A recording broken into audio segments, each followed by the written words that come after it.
I'm Ron Burgundy. Go fuck yourself, San Diego. 4 major aspects and an honest, very honest guide about moving to Europe. What it's like, what you can expect, the challenges and all that, because I've been seeing a lot of videos of people talking about, you know, going to Europe, living in France, living in Europe is a dream, everything is fine, everything works, it's just like a little bit hard to adapt, but no, it's pretty easy, it gets easier. Now, I'm not giving you any like fairy tale, really not giving you any like, you know, like I'm just gonna be very, very straight up about it, as much as I can be. There's more aspects to consider when moving to Europe, but these 4 are major ones. There is sort of things that you have to think about way beforehand, way before doing like moving and everything. So one of the major aspects I would consider when it comes to moving to Europe is, one, it would be the language barrier and the culture barrier, depending on where you're from. Like if you're from America, like States or Mexico, Canada, whatever, or you're from Australia, from whatever. Language barrier is a very crucial thing in all of Europe.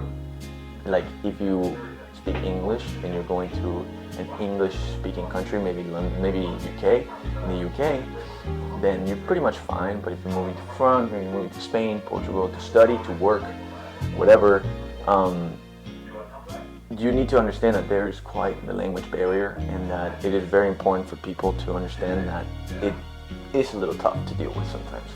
It gets a little tough, it gets exhausting sometimes, because you're like doing everything like 2 languages, and it's a little annoying, but you can manage. Just want to make sure somebody tells you this. Language barrier, the French language is very, very hard to talk to fluently. Even if you studied in high school, maybe you had an extra class or whatever, it's very, very difficult to understand it.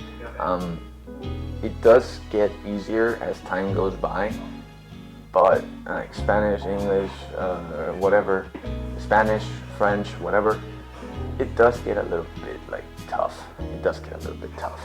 It's a little hard to sometimes understand certain words, a lot of accents, and your mouth has to say certain things that it's never said before, in ways that it's never been said before by your particular like language, like the or whatever it is.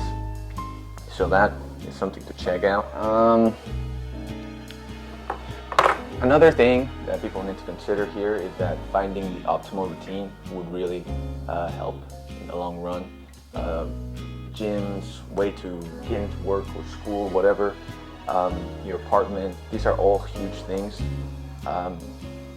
First off, gyms, very easily to say, they're not going to be the same as to where you're from, probably. Like gyms in like France, in the UK and Spain, you have bigger gyms, but in like France and like Europeans don't like things that are like too big sometimes, and you know, like the spaces are very, very small in Europe. But of course, you know this because this is something that people like about Europe. You know, everything is tinier, but everything is just like, I guess, like prettier in a way, more European in a way, so it's simpler. But gyms are the same as apartments. They're not really big on size. Finding your perfect gym and finding your perfect apartment, there's things to look into. There's places that help you a lot. Maybe your school helps you, maybe your work helps you, but finding this perfect gym and everything, it will take like a bit to know. There are some gyms that I recommend, but in reality, like it took me like 2-3 times to try in gyms and like to really find the one that I like, that I am now. But in my apartment too, I moved about 2-3 times in Europe because I didn't like my apartment, like no elevators, all cramped up, you know, like it was like yeah, neighbors and all that. Yeah, it never stops. So if you can't find something, or you're somewhere that you don't like, do not panic, do not stress. You're gonna find one that you like. gonna find one that's spacious and everything in your price range, reasonably. But do not underestimate like the power in looking and always looking and always being on the lookout, because then it just takes that one, right? So it just takes that one moment where somebody's uploading an apartment and you really like it, you go try it, you go see it, and it's fine. So you can always find like a good apartment, a good gym, and if you like the metro or not. I don't personally use the metro anymore. I go on a bike everywhere I go, but you can use the metro and everything. It's pretty efficient. It's not very pretty, but it is efficient, and it's a little bit crowded, and especially now with the Olympics and all this stuff, it's gonna get a lot more crowded, so be on the lookout for that. And the 3 and 4th major aspects, one is to adapt, and the 4th one is to recognize your tastes and interests. So they're both, I say both at the same time, because I think they both come in hand. You have to adapt to life here. Life here is not very luxurious. It's not very when like talking about like certain things, it is a little bit more fancy and a little bit like talking about certain things in Europe. They do get easier. Like, you know, if you like restaurants and everything like that, like coffee shops and all that, you have very pretty ones all the time here. It's like the thing, so you don't have to worry about that. You have canals, you have everywhere you can visit, and from Paris or from London, from wherever you are in Europe, you can always like go somewhere like close by train or by plane. By plane, I've traveled so much by plane in Europe. By plane, there's nothing more than 2-3 hours that is not like completely different from where you're from. So like from Paris, you have in 2-3 hours, you have London. You have actually from Paris, you can actually go by train, but by plane, you can go to Amsterdam, you can go to Barcelona, you can go to Porto, you can go to anywhere you want, Germany, all these places, and it's so fast and it's so efficient and it's so cheap. So that's like the cool thing. Traveling does get a lot better and it's a lot more fun, and because it's just cheaper and it's just more fun.